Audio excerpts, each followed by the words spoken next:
Thanks very much for your time, Mr. Umezawa. We would like to ask your opinion about the New Japan after the 3/11 disaster. 1 year has passed since the disaster, and do you see any fundamental change and transformation in Japan? Well, thank you. The disaster exposed Japan's severe vulnerabilities. The first one was about energy supply system, and the second one was about the supply chains with many concentrations of certain parts and materials. And the third question was how to deal with Japan's government huge debt, especially in the aging society. And we've seen some changes after the 3/11 shock. Well, actually, with the Lehman shock and 3/11 afterwards, Japanese companies started moving global. They have really made up their minds that their future is in Asia and certain emerging markets.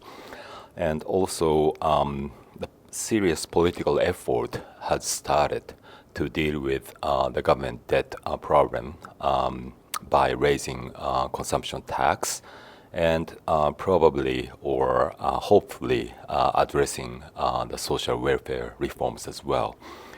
And also, discussions and initiatives started in terms of what kind of new cities or towns and industry clusters we should develop for the next generation, especially after the tsunami and nuclear power accident 1 year ago. So we've seen several new developments and good changes as a result of the tragedy. What is the most and especially positive change and the strong progress among the what you have seen? Well, first of all, I have to say that the tragedy actually demonstrated a very strong attributes of the Japanese people, such as shared value and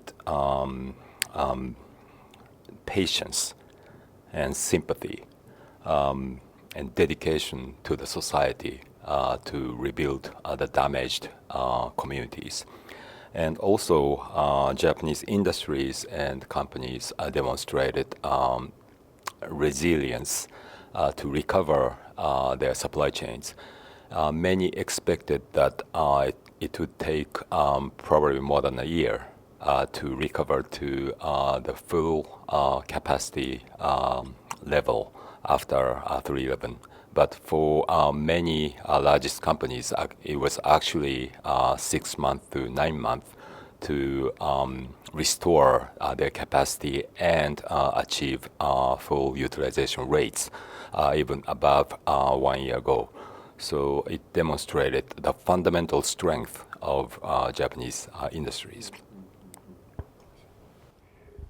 On the contrary, what are the Kaizen points to be fixed? What needs to be done for recreating Japan? There are several fronts with a broader scope, especially from a social and political decision-making aspect. The one is driving social reforms, in particular driving reforms about the public pension fund system as well as health insurance system.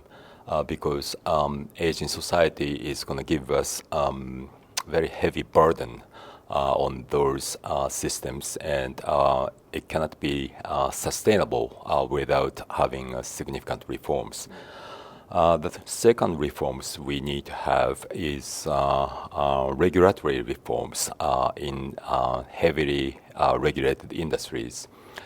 They include medical service, nursing care, education, agriculture, and fishery.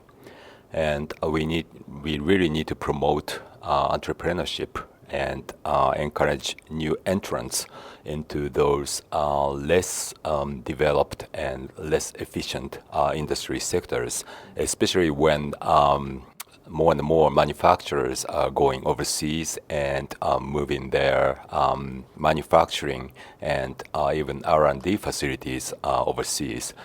That means we need to create new jobs, and those service sectors and agriculture sectors actually can accommodate a lot of new jobs if we have a proper strategy to drive the growth of those sectors. And third one is about people. We need to have even better educational system and institutions. Especially, we need to globalize our educational system because still Japanese academic system is pretty domestic inside. And we also need to attract much more foreign talent to Japanese companies or Japanese society or the larger Japanese ecosystem in order to drive the globalization of Japanese industries as well as drive innovation of our social system. So you talked about the globalization, and if we call Japan after the 3/11 disaster as the new Japan, what roles would the new Japan be able to play in the 21st century world? Probably I should mention two aspects. One is related to Japan's foreign policy, and that is connecting, better connecting with the world, connecting with the East and the West. A political will has been seen to drive FTAs, free trade agreements, and EPAs, or in another version, Trans-Pacific partnerships with the United States and Australia and many Asian countries. And that change is really important in order for us to prepare for the next generation Japan, much better connected and grabbing many opportunities in the world, not only in Japan. And by driving that, we should be able to be very good connecting hub between the East and the West, between the United States and larger Asia, not only China but also ASEAN countries, and to become hub like that, we should be able to grow much faster. The second point is really about creating a new value by promoting our cultural contents and combining them with our technologies. I see that combining those two, culture and technology, can provide a lot of new growth platform for Japanese industries as well as actually the global economic system. And we are very uniquely positioned in doing that with our long history, with rich cultural contents, as well as the track record of developing and commercializing cutting-edge technologies for the world. So I'm seeing those two aspects as the fundamental new role for Japan going forward. And let's talk about more about Japanese corporations, businesses. What should they do, or what do they need to do to transform themselves to become truly global leading players? First of all, they need to focus on their core businesses, existing core business or probably new core business, and aspire to become global leader.